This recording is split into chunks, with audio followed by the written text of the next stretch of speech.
Kumusta yung unang moment na pinakilala siya sa'yo ng kuya mo? Okay naman po, masaya po.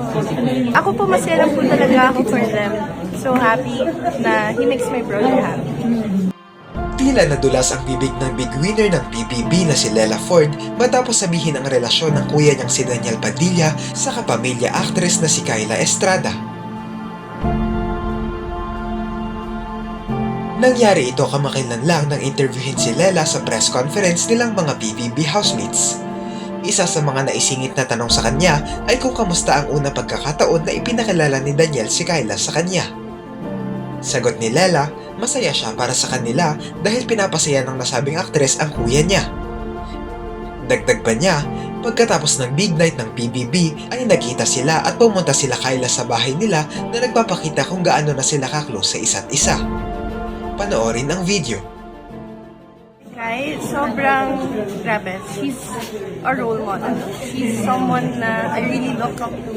Hindi lang po sa acting, but just her as a person. Grabe po, sobrang she's very smart, very eloquent, and yeah, she's so nice. She's so good. I love her. Kami ni Ate Kay. Joke. Of course, yeah. Nagbabonding naman po kami. Especially before. Kumusta yung unang moment na pinakilala siya sa'yo ng kuya mo? Okay naman po. Masaya po. Sobrang, yeah. Ako po masaya lang po talaga ako for them. So happy na he makes my brother happy. Kuya mo si Kyla, sumuport din siya. Yes! Opo! Nagkita kami after big night po. Pumunta sila sa house. Yeah, catch up siya with the family. So close na rin kayo. Opo! Of course. Marami nang usap-usapan tungkol sa relasyon nila Daniel Padilla at Kyla Estrada pero wala pang lumalabas na kumpirmasyon o anunsyo mula sa kanilang dalawa. Maging ang kanilang mga pamilya ay nag-iingat at hindi nagsasalita tungkol dito. Kaya naman ang pagsagot ni Lela sa interview na ito ay nagpapatunay lang na totoo ang mga usapan na talagang may espesyal na namamagitan kila Daniel at Kyla lalo pat malapit siya sa dalawang celebrities na ito. Dahil sa sinabi niya, maraming netizens ang nagulat at natawa sa kanya dahil sa pagiging sobrang totoo niyang sumagot. Ayon pa nga sa iba, mukhang kaya siya madalas sinasamahan ng kanyang nanay na si Carla Estrada sa mga ganap nito ay para mapigilan siyang magsalita kapag may nagtanong sa kanya tungkol kila Daniel at Kyla.